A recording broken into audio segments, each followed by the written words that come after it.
Olá, um ótimo dia para todos vocês, um feliz sábado, que Deus os abençoe e os guarde. Hoje é o dia do Senhor. Convido a todos vocês para continuarmos aqui o estudo da palavra do Senhor. Hoje vamos estudar aqui o capítulo 36 do livro do profeta Isaías.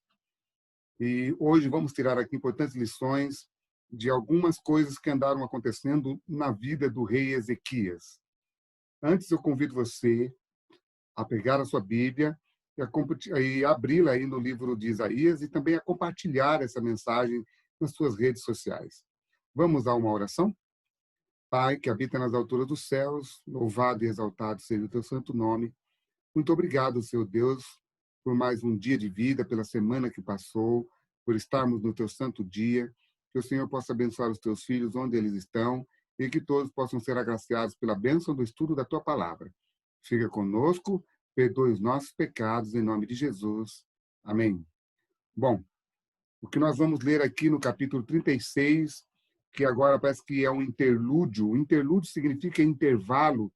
Agora vai aqui, Isaías vai apresentar algumas profecias que aconteceram diante da ajuda que o pai de Ezequias foi buscar do Egito para se fortalecer, para lutar contra a Síria. Nós vimos isso no capítulo 30 do livro de Isaías, e ali a gente vê a reprovação que o profeta fez, porque o rei Acás foi buscar ajuda do Egito.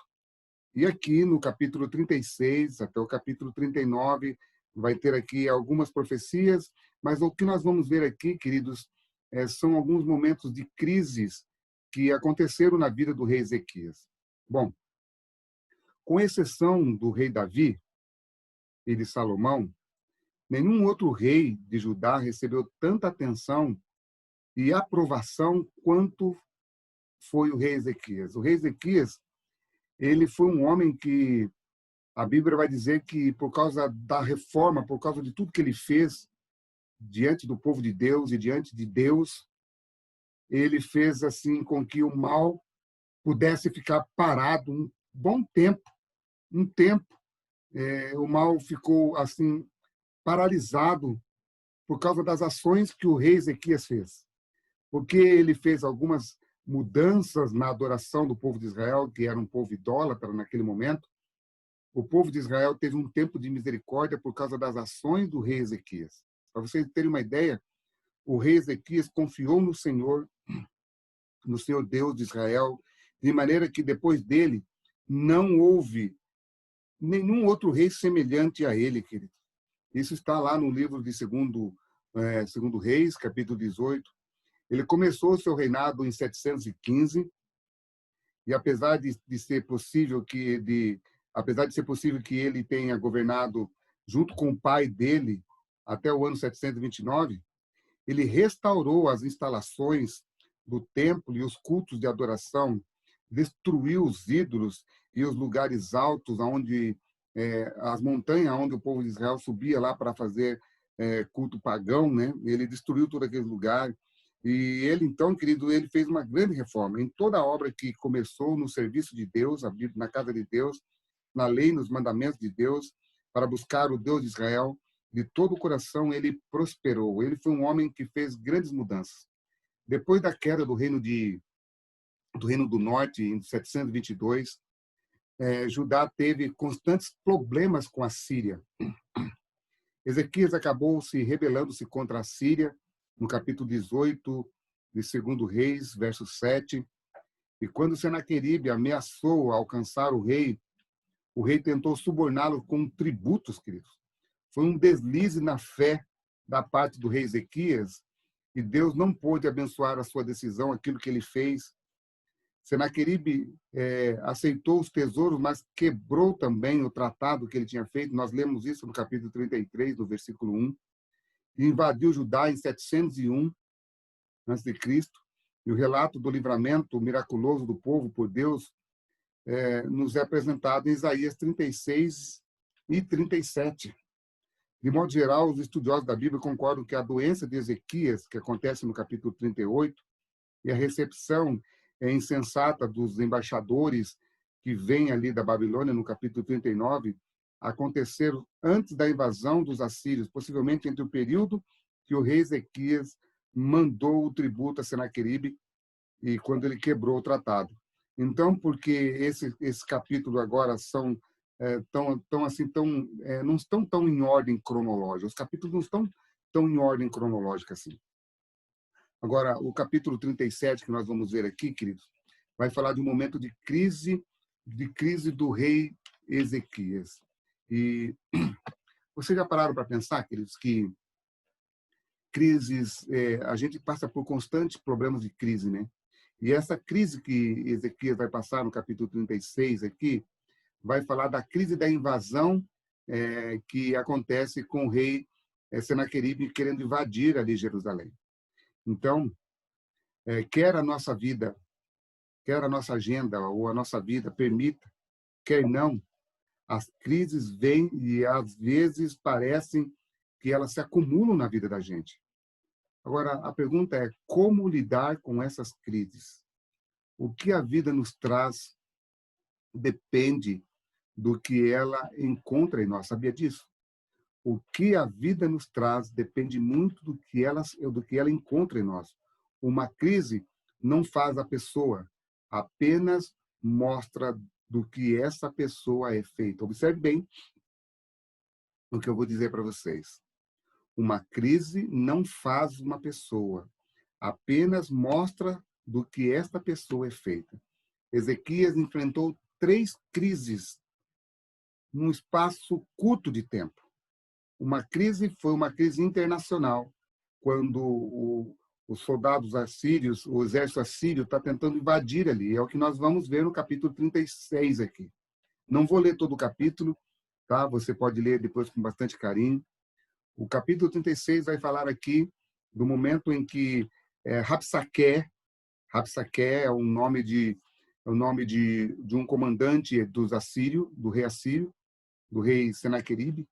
Ele fala coisas terríveis contra o povo de Deus. Você vai ver aqui que ele vai falar como que vocês confiaram no Egito. E ele fala até mal do povo de Deus, ele fala até mal de Deus, queridos. Quer ver só no versículo 7, mas você me diz, confiamos no Senhor nosso Deus. Eu pergunto, não é esse aquele cujos lugares altos Ezequias removeu, dizendo Judá e Jerusalém que deveriam adorar somente diante do altar em Jerusalém? Agora, pois, comprometa-se com meu senhor, o rei da Síria. Ou seja, ele é tão insolente, que ele começa a atacar a adoração, falando que o rei Ezequias fez, quebrando aqueles altares pagãos que o povo de Deus tinha feito, isso estava errado. Ele ataca o próprio Deus Todo-Poderoso, queridos.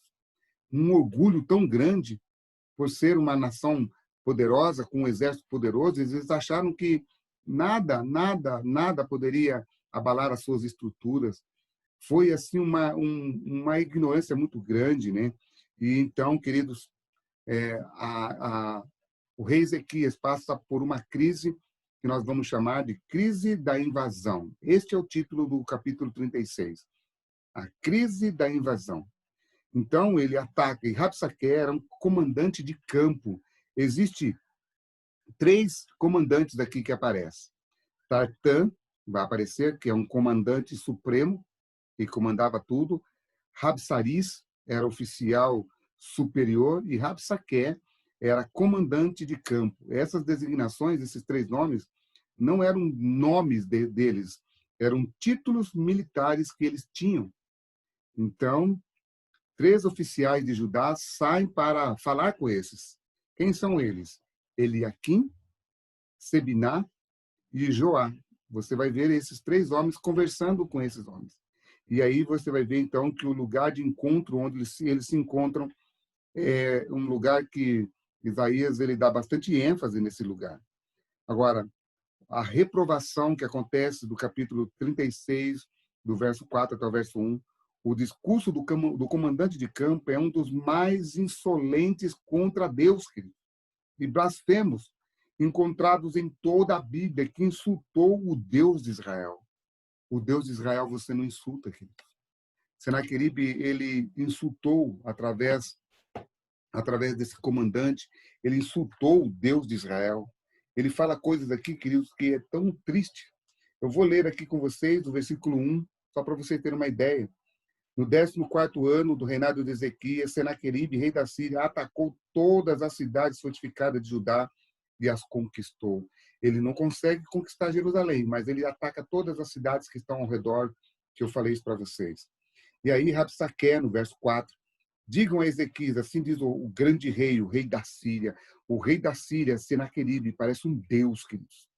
E ele quer falar mal do rei, do Deus de Israel. Vou falar uma coisa para vocês. É uma insolência tão grande, que eu gostaria que vocês lessem o capítulo todo, para vocês entenderem aqui como que esse homem foi tão insolente. Vou ler o verso 12, que diz assim: mas Rabsaqué lhes respondeu: você pensa que o meu senhor me enviou para dizer essas palavras apenas a você e ao seu rei? Ele me enviou para falar também aos homens que estão sentados sob a muralha e que junto com vocês terão de comer o seu próprio excremento, fezes, e beber as suas próprias urinas. Então Rabsaqué se pôs em pé e gritou em hebraico: escutem a palavra do grande rei, o rei da Síria. Observe, queridos, que Rabsaqué está falando aqui que o rei da Síria parece um deus, está atacando o Deus Todo-Poderoso. Sabe quem é que está por detrás de todas essas ações, queridos? O próprio inimigo de Deus, Satanás. Satanás, ele é insolente. Satanás queria tomar o lugar de Deus no céu. Queridos, quero falar uma coisa para você. Todo esse clima de guerra, de batalha, tentando destruir o povo de Deus, sabe por que é isso tudo? Para que o Filho de Deus, Jesus Cristo, não viesse ao mundo para resgatar o mundo. Satanás queria destruir o povo de Deus para que o povo de Deus, para que através da tribo de Judá não nascesse Jesus. Sabe por quê? Para que eu e você hoje não pudéssemos ter a salvação que há em Cristo Jesus. Então, deixa eu falar uma coisa para você, querido amigo. Por detrás de todas as ações malignas desse mundo, Satanás está por detrás para destruir o justo.